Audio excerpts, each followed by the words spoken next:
여러분 안녕하십니까, 누리PD입니다. 자, 상당히 부담스러운, 짜증나는 뉴스가 될 수도 있겠는데, 이준석 동탄 주민이 원한다면 경기도지사 출마한다, 국민의힘과 연대하지 않는다, 함익병 서울시장 안 나올 이유 없다고 생각한다. 자기는 경기지사에 나가고 함익병 의사를, 치과의사, 피부과 의사죠, 서울시장 선거에 출마하도록 노력하겠다, 이런 이야기인데요. 그리고 그 밑에 경향신문, 항소 포기 논스타 승소로 존재감 드러낸 한동훈, 내년 선거 등판할까? 등판하지 않는다라고 이제 생각되지만, 경우에 따라서는 지지율 조사에서 앞으로 어떻게 변하느냐, 이게 이제 관건인데, 가령 지지율 조사에서 한동훈이 갑자기 이렇게 뛴다라든가 이런 상황이 생기면은 예측 불허합니다. 이것도 모든 것은 지지율이 결정할 겁니다. 최근에 서정욱 변호사가 한동훈을 만났더니 출마 의지가 있지만 공천 가능성은 제로다, 이런 말을 했군요. 자, 여러분 어떻습니까? 제가 볼 때는요, 싫다 좋다 감정적으로 이야기하면 답은 딱 나와 있어요. 이준석 끝났다, 꺼져. 한동훈 꺼져. 이게 이제 정답인데, 근데 그거는 감정이고요. 감정을 걷어내고 냉정하게 들여다보면 어떠냐라는 겁니다. 이야기가 좀 길어질 수도 있겠는데, 윤석열 대통령이 계엄을 선포한 게 약 1년 전입니다. 그때 당시 지지율 조사가 쭉 나왔었는데, 한때 60%로 제일 높은 그 지점이 그 정도였었죠, 윤석열 대통령은. 그게 계속 내려와가지고 이제 계엄 선포할 무렵에 10%대까지, 일부 여론조사에서는 한 5, 6% 나온 것도 있었고, 20% 초반, 10% 후반 이런 정도로 되어 있었거든요. 그게 이제 왜 그러냐라는 걸 봐야 되는데, 다른 요인도 있지만 제가 볼 때는 한동훈 빠지고 이준석 빠지고 안철수 빠지고, 거기다가 과거 세복의 지지층들이 있잖아요. 이들이 다 빠져버렸잖아요. 그걸 합치게 되면은 약 한 20% 됩니다. 그거 다 합치면, 그 요인만 하더라도 이준석 더하기 한동훈 더하기 안철수만 해도 한 15% 되거든요. 이 사람들만 갖고도 15%가 나와요, 기본적으로. 그래, 그 사람들을 배제해버리면은 15%가 날아가는 거야, 그냥. 거기다가 과거 세복에 비슷한 이런 어떤 그 그룹도 있잖아요. 오세훈, 유승민 이런 그룹들 말이죠. 이들까지도 다 이렇게 배제하고 멀리 해버리면은 거기서 또 추가적으로 또 몇 퍼센트 더 나옵니다. 그래서 전체적으로 15 내지 20%가 아예 대상에서 사라지는 겁니다. 윤석열 대통령 당시 지지율을 20으로 본다 쳤을 때 40% 정도 나와야 될 지지율이 그 반으로 이렇게 허리가 그냥 잘린 겁니다. 이게 사실은 감정을 드러내고 보면 냉정한 현실이에요. 참고로요, 이준석 지지층, 한동훈 지지층 한 딸이라 그러죠. 그리고 안철수는 그렇게 열렬한 편층은 없지만, 안철수가 움직이는 표가 아무리 적어도 5%는 나옵니다. 5%는 해보면은 처음에 3% 이렇게 나오다가도 선거 해보면 안철수는 꽤 나오거든요. 장미 대선 때도 20% 넘었잖아요. 득표율이. 지금도 그렇게 나올 것인가 라고 말하지만, 물론 그만큼은 안 되겠죠. 그래도 한 5%는 움직입니다, 안철수도. 그러니까 이게 국민의힘에서는요, 잡아야 될 표를 절반을 날려버리는 거예요, 지금. 그래서 지금 이런 상황에서도 지지율 조사를 해보면 한 25% 나오는 것도 정말 어떻게 보면 대단하다고 생각합니다. 자, 여기서 하나 의문이 드는데, 그러면은, 자, 이준석 10대, 20대, 30대들 남자들입니다. 자, 이들 표를 버리고 게임이 되느냐? 한동훈 한 딸들 저 표 버리고 게임이 되느냐? 그리고 안철수라든가 이런 과거 바른미래당, 그리고 혹은 유승민과 같은 이런 세복의 이런 표를 다 버리고 게임이 되느냐라는 겁니다. 옛날엔 됐어요. 제가 사실은 그 어떤 유튜버 이 농객들보다도 옛날부터 주장했던 게, 우파 강화하면 중도가 따라온다라는 이 논리는 저는 정말 20년 전부터 이야기했습니다, 인터넷 공간에서. 그래서 그거는 지금은 안 맞아요. 지금은 아닙니다. 제가 한 5년 전쯤부터 이걸 제가 포기했습니다. 그거 안 맞다니까. 이제는 중도라고 진짜 있습니다. 거대한 중도가 있어요. 우파 좌파가 그렇게 안 큽니다. 우파 아무리 많아봐야 25%밖에 안 돼요. 좌파가 많아봐야 25배가 안 된다니까. 나머지 그 가운데 있는 것은 중도와 무관심층입니다. 그 표를 그냥 놓치고는 선거가 안 돼. 그리고 요즘은 말이죠. 어쨌거나 이 투표율이 기형적으로 이 사전투표가 있다 보니까 투표율도 또 많이 올라왔어. 그래서 우파 뭐 이런 가치만 갖고는 사실 기분은 좋죠. 그렇게 하면은 선거가 안 된다라는 겁니다. 자, 이제 어떤 해법을 이제 가져야 되겠습니까? 이런 것을 생각해보는 시간입니다. 제가 가끔씩 이러더라고요. 제 댓글 보면 누리 PD는 방송의 내용이라든가 수준에 비해서 구독자가 참 안 붙는다. 구독자가 생각외로 많지 않다 이러더라고요. 저는 이것만 해도 충분히 많다라고 생각합니다. 대단히 이제 감업해 마지 않습니다. 정말 감사드리고 저 같은 사람이 30만 대 올라와 있으면 뭐 더 이상 욕심낼 필요 없는 거죠. 그렇지만 굳이 제가 변명을 한다 그러면 이런 방송을 제가 가끔씩 하기 때문에 그래요. 그것 때문에 사람들이 저보고 왔다 갔다 한다 그러더라고. 일방적으로 한 가지 방송만 하라는 거야. 그러면 저는 벌써 50만 넘어갔다 그러더라고. 그런 사람들이.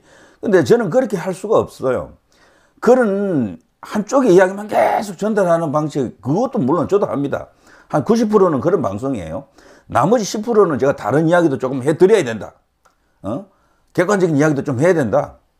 감정을 드러낸 냉철한 이야기도 좀 필요하다라고 생각하는 거죠.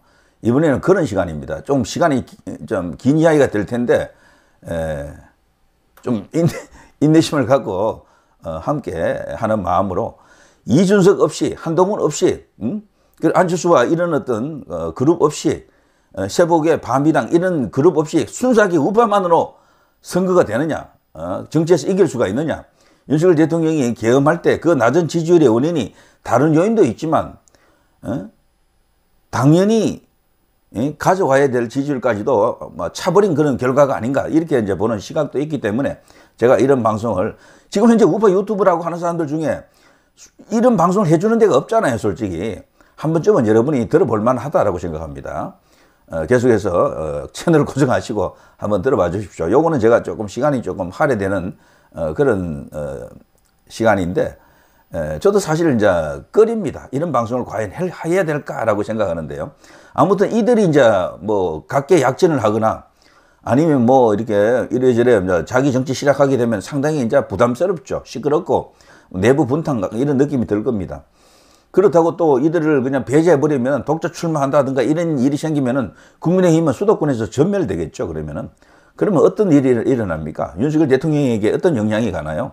장동희 대표는 그럼 또 어떻게 됩니까? 난리 나겠죠. 우파만으로 이길 수 있으면 그거로 가면 좋은데 우파만으로는 이기지 못합니다. 중수층이라고 하는 게 뭐 특정한 어떤 일방적인 정치적 세력만의 주장이 아닙니다. 중도 수도권 청년이잖아요. 그 중도 수도권 청년을 이준석, 한동훈, 안철수 뭐 등등 그리고 뭐 유승민 등등 지금도 여론조사에 보면은 경기도에서는 유승민이 1위, 좌우 통틀어서 1위, 서울에서는 오세훈이 1위 아닙니까? 결국 거기는 세복의 같은 스타일 통한다라는 겁니다. 국민의힘 같은 스타일이 뭐 안 통한다라는 것보다도 어쨌거나 지지율 조사가 뭐 한두 번 나온 게 아니잖아요. 계속해서 그렇게 말하는 것이 무엇이냐라는 겁니다. 예. 그래서 거기에 대한 어떤 결론을 이제 서서히 내야 될 시간이 다가오고 있다. 이런 생각이 드는 거죠. 지방선거에서 만일에 대표해버리면은 저는 국민의힘 지도부 다 날아간다고 봅니다. 장동영 대표도 사실상 끝났어요. 그래 되면은. 장동영 대표도 지금 제일 골치 아픈 거야. 이기자니 이렇고 내치자니 또 그렇고. 그래서 향후 앞으로 약 한 달 안에 쏟아지는 많은 여론조사가 있을 겁니다. 거기서 뭐 향방이 결정될 것이다. 판가름 날 것이다. 이렇게 봅니다만. 자, 계속해서 이야기를 이어갑니다. 자, 최근에 중요한 선거 몇 개를 이렇게 되돌아보면요. 이상한 현상이 이제 발생합니다. 부정선거 이슈가 있다라는 걸 제가 인정하면서도 이제 이런 현상은 또 다른 각도에서 이해를 해야 된다. 생각을 해봐야 된다라는 게 있는데요. 오세훈이 10년 야인 혹은 백수 생활을 끝내고 화려하게 컴백한 게 역대급 재보궐선거, 서울시장, 부산시장에 걸렸던 그 선거죠. 거기서 박영선을 상대로 압도적인 약 한 20% 정도 차이 그야말로 원사이드하게 그야말로 상대를 압살했죠. 거기서 이제 이긴 선거였었죠. 바로 이건데요. 재보선 국민의힘 압승 오세훈 18.3 퍼센트 포인트 차이 약 한 뭐 이 정도 차이면은 뭐 그야말로 그냥 2배 차이 나다 해도 과언이 아닙니다. 박영준도 부산에서 28.25% 포인트 차로 이겼죠. 자, 이런 것들. 근데 이때 뉴스를 보게 되면요.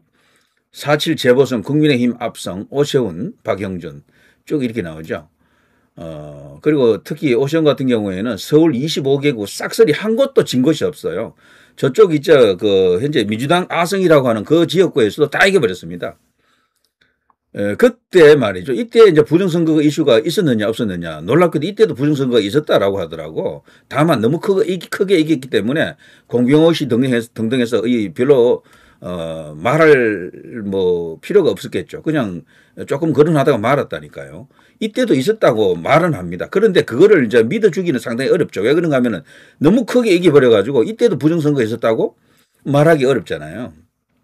이제 그런 상황이 여기 있고요. 이 내용을 이제 조금 자세히 들여다보면은 단순히 오세훈, 박영준 두 사람만 크게 이긴 게 아니고요. 그 밖에 다른 선거도 있었거든요. 박영준도 부산시 16개 자치구 모두에서 다 이겼습니다. 한 곳도 진 것이 없어요. 자, 부산시장, 서울시장 외에도 울산 남구청 청장 선거, 그리고 경남 의령군수 선거, 요 이제 두 자치단체장 이제 선거가 있었고요. 여기서도 국민의힘이 다 당선이 됐고 크게 이겼습니다. 둘 다.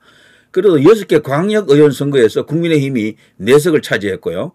9개 기초의원 선거에서도 국민의힘이 6석을 얻었는데 호남과 경남 지역 일부를 제외한 수도권과 충청권 의석 전부 7개 전체 국민의힘 후보가 다 가져갔습니다. 그야말로 완성, 압승, 대승 뭐 그렇게 해버렸죠. 이때는 그러면 부정선거가 없었겠느냐? 뭐 없었다 치죠. 뭐 그러니까 이렇게 크게 이겼다라고 이제 볼 수도 있겠는데 그러나 서울시장 선거 같은 경우는 조금 이상했다라고 그 당시 더 말은 있었어요. 그게 없었더라면 더 크게 이겼다 이렇게 볼 수도 있지만 어쨌거나 이겼잖아요. 이렇게. 그리고 또 말이죠. 여기 보면은 자 요거는 다른 건데 강서구 선거 참패 윤정부 심판론 직면한 국민의힘 영상. 사실 국민의힘이 언제부터 이제 완전히 기울어져 버렸나 하면 이때부터거든요. 강서구 선거. 이제 요 이야기를 하기 전에 이제 오세훈하고 박영준이 저렇게 제복을 해서 이제 압승하고 나서요. 그 다음 선거가 뭐냐 하면은 대선입니다. 대선. 아시는 것처럼 대선이 0.몇 % 차이로 윤석열 대통령이 이기죠. 그때도 부정선거 이야기는 있습니다. 그거 없었더라면은 한 10% 이상 차이로 이겼다. 뭐 이렇게 주장하기도 합니다. 그러나 어쨌거나 이겼거든요. 그 다음 선거가 뭐냐 하면은 지방선거입니다. 지방선거는 여러분이 아시다시피 압승을 했잖아요. 압승. 이길 선거는 거의 다 이겼어. 경기도 하나 정도가 간발의 차로 지금 민주당이 하나 가져간 정도지. 그 밖에 제주도 그리고 전라도 빼놓고는 다 이게 국민의힘이 다 이겨버렸거든요. 그래서 그 선거도 완성 압승입니다. 그때도 부정선거 이슈는 있었어. 그럼에도 이겼거든. 자, 이렇게 보면요. 여기 재보궐 역사상 가장 큰 재보궐선거에서 압승했고 대선에서 이겼고 지방선거 이겼고 내리 3연승을 했잖아요. 내리 3연승. 부정선거 카르텔 혹은 부정선거 프레임이 있는데도 불구하고 이겼거든. 이거는 왜 이겼느냐를 이야기해 볼 필요가 있겠죠. 그러니까 부정선거 카르텔이 있다 하더라도 민심이 한쪽으로 쏠려버리면 못 이긴다라는 것을 알 수가 있고요. 그리고 이 새 선거의 특징이 있어요. 선거 결과 나오기 전에 벌써 여론조사에서 답이 다 나왔어. 여론조사처럼 나왔다니까요. 그러니까 무조건 여론조사 조작 이야기할 필요가 없다니까요. 새 여론조사 한번 여러분이 직접 한번 찾아보세요. 제가 다 확인해 본 건데 여론조사하고 거의 흡사하게 나왔어요. 여론조사처럼. 약 한 달 전에 여론조사 쭉 보시면은 결과하고 거의 같습니다. 그리고 여론조사 기관이 많기 때문에 거기서 들쭉날쭉합니다. 어떤 여론조사는 좀 차이가 나고 어떤 여론조사는 덜 차이 나고 이런 게 있어요. 근데 그 여론조사 많은 것 중에 제일 위에 차이가 많이 나는 위에 거 날려버리고 밑에서 또 차이 많이 나는 거 날려버리고 중간에 거 모아가지고 평균값이라는 걸 냅니다. 거의 같아요. 거의 출구조사처럼 정확해진다니까. 그게 신기할 정도입니다. 이상하다. 부정선거가 있는데 왜 그렇게 맞아 들어가지? 그러면 여론조사하고 부정선거하고 한 통속인가 또 이렇게 또 생각할 수도 있겠지만 근데 그거는 우리가 생각할 때는 저쪽 좌파들만 부정선거 한다고 생각하잖아요. 보통은. 근데 그 결과는 또 그거하고는 또 맞지 않는 거야, 그러면은. 그래서 여기서 말이죠. 이 부정선거 이슈가 왜 확산이 안 되고 제도권 안에서 이걸 받아들이지 않느냐라고 하면은 이런 현상 때문에 그래요. 이기니까 그래요. 저들만 이기는 게 아니고 보수도 이기니까 그래. 반반이야 사실은. 저기 반 이기고 여기 반 이기고 왔다 갔다 합니다. 이런 식으로. 그래서 또 누구는 그러더라고. 부정선거 카르텔이 어떤 데는 국민의힘에 힘 실어주고 어떤 데는 민주당이 힘 실어주고 이렇게 하는가? 그거 근데 누가 합니까? 그걸 어떻게 그렇게 알 수가 있어요. 그래서 분명히 이상한 건 있습니다. 그 말이 안 되는 현상이 많이 있죠. 그럼에도 불구하고 선거라고 하면 전부 다 귀신들 아닙니까? 여기 국회의원 선거 여러 번 나가본 사람들은 이 선거 과정에 대해서 그냥 귀신들이에요. 빠삭하게 합니다. 일반적으로 그냥 부정선거 그냥 그 내용을 알고 있는 사람들보다도 훨씬 정확하게 알아요. 그 현장에서 집계되는 과정, 개표되는 과정, 그리고 그 후에 일어나는 과정을 뭐 손금 보듯이 다 본다고 그 사람들은. 선거를 또 많이 나가본 사람은 더 잘 알아요. 그런 사람들이 왜 아무도 뛰어들지 않느냐라는 겁니다. 아무도. 심지어 몇몇 국회의원 후보로서 이제 출마했던 사람들 중에 처음에는 부정선거에 대해서 긍정적인 반응을 이제 보이면서 그게 진짜면 나도 운동을 같이 할게요 했던 사람들 몇몇 있었잖아요. 잠시 들여다보더니 다 나가버렸어. 서울에서도 몇 사람이 있었고 뭐 다 있었다니까요. 지금 남아있는 사람이 황교안하고 민경욱 딱 두 사람밖에 없는 거야. 근데 이게 왜 이러냐라는 것을 이걸 이제 풀어내야 됩니다.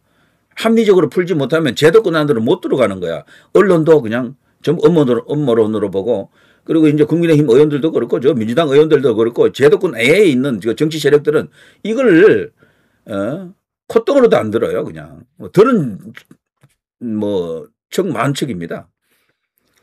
그 사람들도 그 내용을 하나도 몰라서 그렇다고 이제 처음에는 생각했을 수가 있겠지만 아니에요. 그 사람들도 다 들여다봅니다. 그런데도 움직이지 않는 뭐가 있는 거예요. 그래서 이게 왜 확산이 되지 않는지 여기에 대해서 공부를 더 해야 될 것 같습니다. 단순히 봐란 말이야. 이거 부정선거 맞잖냐. 어떻게 부정선거 아니면 이런 게 나올 수가 있느냐. 이런 거 가지고는 안 된다라는 겁니다. 그걸로는 이 거대한 스케일의 부정선거를 입증하고 규명하기는 어렵습니다. 작은 선거라면 그게 먹혀요. 뭐 한두 개 지역구에서 그런 일이 일어났다라면 그게 먹힐 수가 있는데 전체가 다 하잖아요. 전체 다 풀스케일이잖아요. 그걸 그렇게 하자면은 그 뒤에 일어날 수 있는 일, 그 가능하게 하자면 여러 가지 어떤 힘든 과정, 그리고 뭐 그게 이제 노출이 되지 않고 폭로도 없고 심지어는 누군가 이게 뭐 거금을 걸어놓고 결정적 제보를 하는 사람에게 돈을 준다 하는데도 아무도 안 나오잖아요. 그런 걸 고려해 보더라도 뭔가 그 내부에 뭐 우리가 알지 못하는 뭐가 있을 수도 있다라는 그런 생각을 해보는 거죠. 자, 그건 그렇고요. 저는 부정선거 없다라고 말하는 게 아닙니다. 의혹은 뭐 정말 무성한 의혹은 제가 인정합니다. 그렇지만 확실하게 지금 입증된 것, 확인된 것 없다라고 봐야 됩니다. 그래서 이런 선거 과정을 보더라도 보통 이제 부정선거 쪽에 이제 완전히 그쪽을 100% 이제 이렇게 신뢰하는 사람들은 아무리 경치판에서 노력해봐야 소용없다. 선거 해보나 마나다 하면 무조건 진다는 식으로 이야기하세요. 수개표 안 하고 사전투표 없애지 않는 한 선거는 해보나 마나다라고 하거든. 그런데 여기 선거는 분명히 이겼거든. 세계는. 이거 어떻게 해서 이겼습니까? 이렇게. 그러면 부정선거를 저들이 했는데도 너무 많이 이겨서 그렇다라고 하거든. 그런데 그거는 또 약간 지나친 표현이에요. 그거는. 그렇게까지 이렇게 크게 이길 수 있는 상황이 아니거든. 특히나 지방선거 때, 정식 지방선거 때 오세훈 같은 경우는 그때는 더 크게 이겼어요. 송영길이 상대로. 19점 몇 % 이기지 않았습니까? 막 그런 것들이 있다고. 그래서 국민의힘 최근 사정을 보게 되면은 이때까지는 잘 나갔죠. 지방선거까지 압승하고 윤석열 대통령 뭐 그냥 뭐 자신감으로 충만했을 겁니다. 근데 그때부터 이제 급전직하합니다. 급전직하. 왜 그렇게 되느냐? 민심도 막 달아나고 지지율도 막 그냥 폭락합니다. 그래서 어느 순간 뭐 40% 30% 떨어져 가지고 결국에는 지지율 때문에 저는 탄핵됐다고 보거든요. 지지율 때문에. 지지율 높은 대통령을 건들지를 못해요. 상대방도 함부로. 그런 식으로 도발을 못합니다. 계속해서 탄핵질하고 뭐 사사건건 태클 걸고 그래 하기 힘들어요. 지지율이 떨어지니까 그렇게 하는 거야. 계속. 그러니까 평소에는 이 지지율 대결밖에 없습니다. 솔직히 말해서. 김건희 여사 때문에 뭐 어떻게 됐다라고 보지만 실질적으로는 김건희 여사를 이용해서 지지율을 떨어뜨린 거죠. 지지율을. 그래서 상대적으로 자신들이 잘한 것도 없으면서 지지율을 가져간 겁니다. 그걸 조작이다라고 말해버리면 또 할 말 아무것도 없어지는데 어쨌거나 그런 과정이 계속해서 이어지면서 그 낮은 지지율이 결국에는 이런 대참사를 일으킨 겁니다. 탄핵까지 가버렸다. 그것 때문에 윤 대통령도 정치력으로 어떻게 해보기도 어려웠던 거죠. 지지율 낮은 대통령은 힘도 없어요. 정치력도 없다고. 그러니까 이 극단적인 계엄이라고 하는 수단밖에 없었던 거야. 그런데 여기서 말이죠. 중요한 게 하나 있는데 오세훈 박영준이 재보궐선거 그 당선될 때 그때 이제 당의 대표가 누구였는가 하면은 비대위 체제였는데요. 김종인 할배였고 당 대표는 누구였는가 하면은 이준석입니다. 그 당시 이제 준석이가 당 대표고 김종인은 그때 당시 이제 선거대책위원장이죠. 선거대책위원장. 이제 그 관계 속에서 어떤 그런 결과가 나왔고 대선 때도 당의 대표는 누구였나 하면 이준석입니다. 지방선거 대선할 때도 당대표는 누구였나 하면 이준석이었다니까. 이건 객관적인 사실이거든. 그런데 우파 유튜브 시청하시는 분들도 그렇고 방송하시는 사람들도 그렇고 자유우파라고 이제 외치는 분들은 이걸 인정 안 하려고 그래요. 이준석하고 상관없다 그러거든. 가 없었으면 더 크게 이겼다라고 자꾸 이야기한다고요. 거기에 대해서도 공부를 서로 좀 해야 됩니다. 진짜인가? 이제 그 후에 이준석이 쫓겨나가요. 그리고 이제 찾아오는 선거가 강서구청장 선거야. 이거는 이준석이 없을 때 이제 치른 선거거든. 이렇게 그냥 압도적으로 집니다. 물론 그거 말고 다른 이유가 있어요. 있지만 이런 요인도 객관적인 요인도 한번 살펴봐야 된다라는 거죠. 이때부터 윤석열 대통령 그리고 이제 국민의힘 정권이 완전 곤두박질 쳤습니다. 곤두박질. 그리고 나서 계속 지는 거죠. 여기서 지고 그 다음에 온 선거가 뭡니까? 그 이제 총선 아닙니까? 총선에서 대패하죠. 그리고 저 강서구청장 저기 대패하고 나서 그때 이제 긴급 구원투수로 들어온 게 이제 한동훈이죠. 그 한동훈이 이제 주장이 돼서 이제 치른 선거로 볼 수 있긴 한데 실질적으로 그 선거는 한동훈이 주장이었다라기보다는 윤석열 대통령에 대한 선거였죠. 정권 심판론으로 가버렸다니까. 그걸 정권 심판론으로 가지 않게 하기 위해서 한동훈을 내세웠는데 윤 대통령이 사실은 그때 의대 정원부터 해가지고 뭐 계속해서 등장한 건 사실이잖아요. 객관적으로는. 그러면서 언론이 한동훈을 계속 조명하다가 어느 시점에서는 윤 대통령으로 이렇게 카메라가 앵글이 돌아가 버렸어요. 그리고 윤석열 대통령이 잘했나 못했나를 따지는 선거가 된 거야. 그 윤석열 대통령 옆에는 또 김건희 여사도 있고 그러다 보니까 이 선거가 결과적으로 졌다라고 주장하는 전문가들이 많습니다. 주로 이제 이 중립적 논평을 하는 사람들도 다 그렇게 이야기해요. 그건 객관적인 이야기입니다. 왜냐하면 제가 한동훈을 좋아해서가 아니에요. 그 객관적인 이야기를 해드리는 겁니다. 그리고 나서 그때 당시에는 이준석이도 없는 상태고 한동훈이가 들어와서 어쨌거나 약간 확장성 있는 그런 상태로 만들었어. 그래서 지지율에서도요 민주당을 이기는 단계까지 갔잖아요. 그래서 이제 평론가들 중에서는 국민의힘이 160석, 170석까지 얻는다라고 하지 않았나요? 실제 그런 것까지 갔었거든.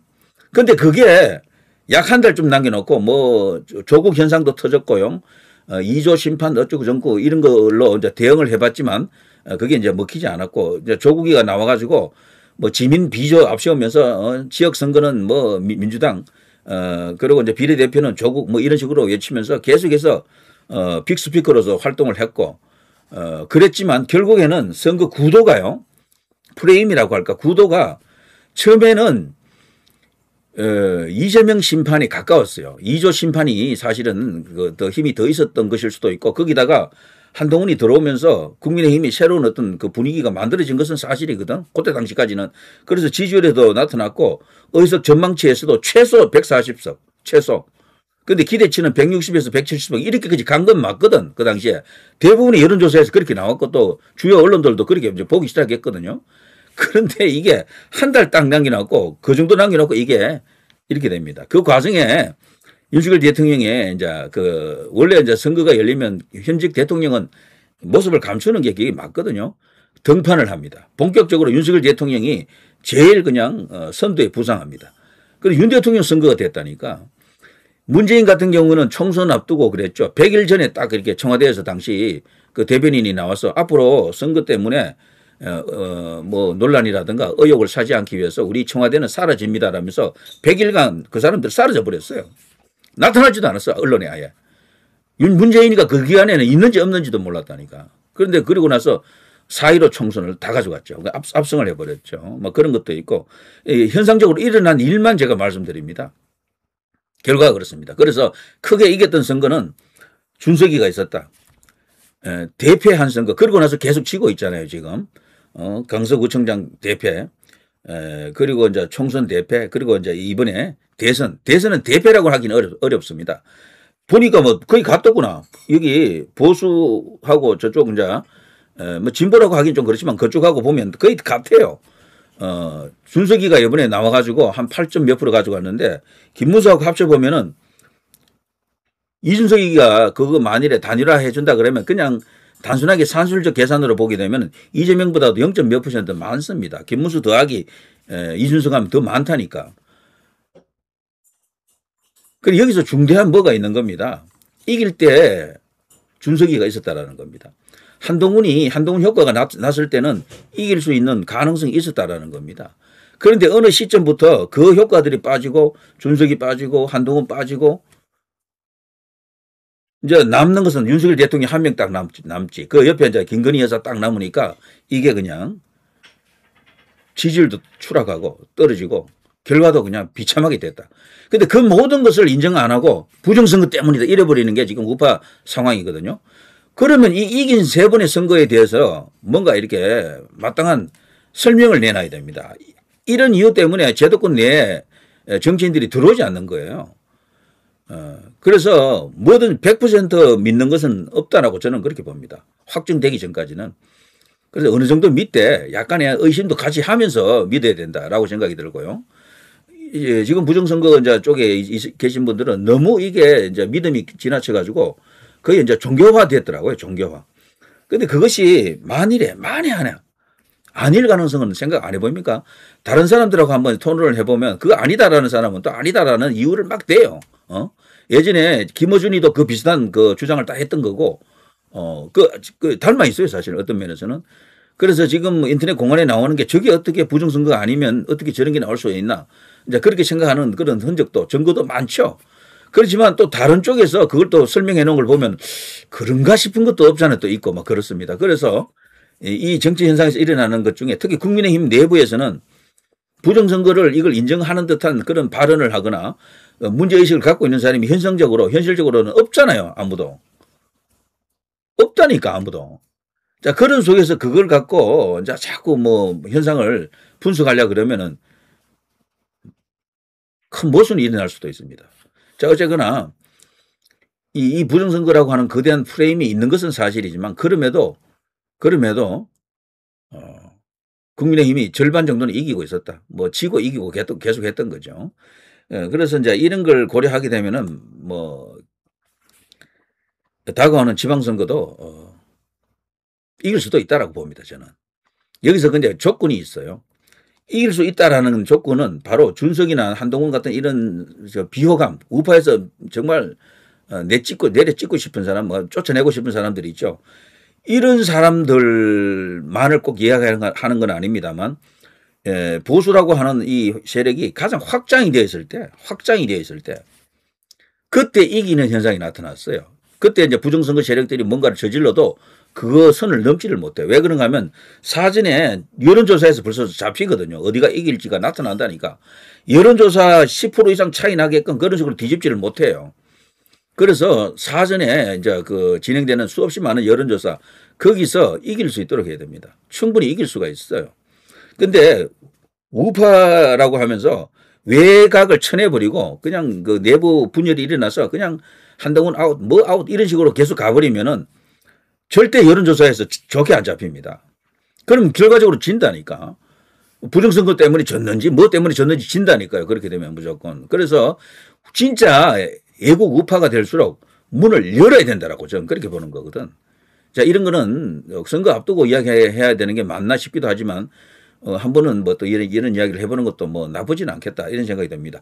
좋다 안 좋다 뭐 그런 의미가 아니에요. 이거는 이긴 과정을 한번 보시라니까. 이긴 과정을 그 패배한 과정을 보시라니까요.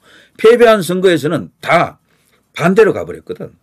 이긴 선거는 크게 하나가 됐을 때고 졌을 때는 이게 찍어내고 밀어내고 이랬을 때입니다.